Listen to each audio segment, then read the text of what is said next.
The goal is to have a vision for your life such that, all things considered, that justifies your effort. Okay, so then what do?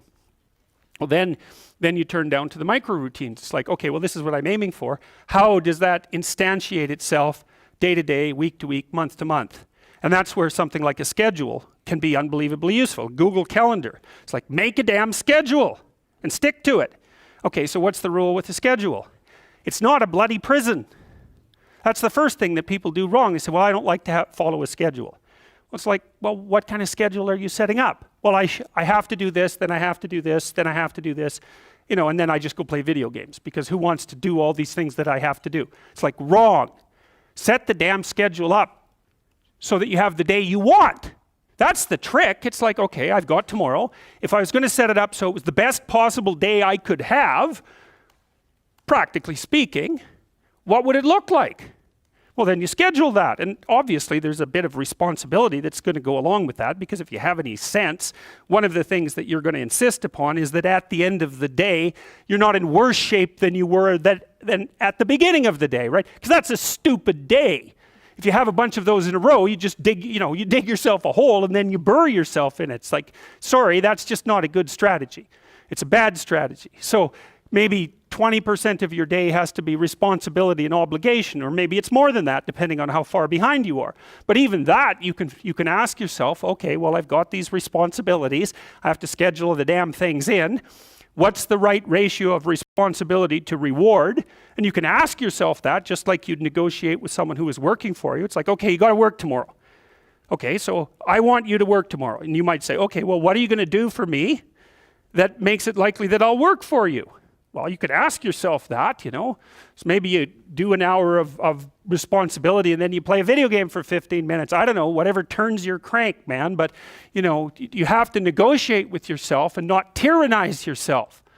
Like you're negotiating with someone that you care for, that you would like to be productive and have a good life. And that's how you make the schedule. It's like, and then you look at the day and you think, well, if I had that day, that'd be good. Great. And you're useless and horrible, so you'll probably only hit it with about 70% accuracy, but that beats the hell out of 0, right? And if you hit it even with 50% accuracy, another rule is, well, aim for 51% the next week, or 50.5% for God's sake, or because you're going to hit that position where things start to loop back positively and spiral you upward. And so that's one way that you can work on your conscientiousness, is plan a life you'd like to have.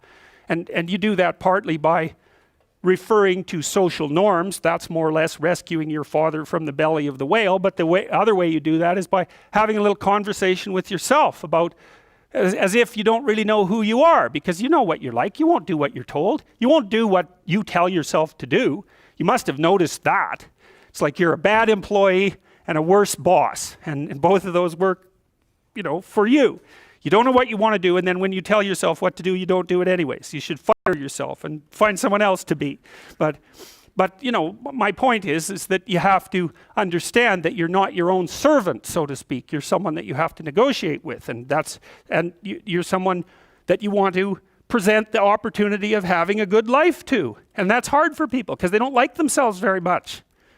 So, they're always like cracking the whip and then procrastinating, and cracking the whip and then procrastinating. And it's like, God, it's so boring, and it's such a pathetic way of spending your time. And you know what that's like, because you probably waste like 6 hours a day. And I think we did an economic calculation about that a while back, right? Your time's probably worth $50 an hour, something like that. I mean, you're not getting paid that now, but you're young. And so this is investment time. And what you do now is going to multiply its effects in the future. So let's say it's $50 an hour, which is perfectly reasonable. So if you waste 6 hours a day, and you are, then you're wasting about $2,000 a week, or about $100,000 a year. So go ahead, but that's what it's costing you every hour. And you need to know what your damn time is worth. So let's say it's not $50, it's 30, whatever. Maybe it's 100, it's somewhere in that range. One of the things you should be asking yourself is, when you spend an hour, was that, well, would have I paid someone $50 to have had that hour? And if the answer is no, it's like, well, maybe you should do something else with your time. And it depends on whether or not you think that your time's worthwhile. But the funny thing about not assuming that is, if you assume your time isn't worthwhile, what happens is you don't just sit around sort of randomly in a state of responsibility-less bliss. what you do is you suffer existentially. And so that seems like a stupid solution.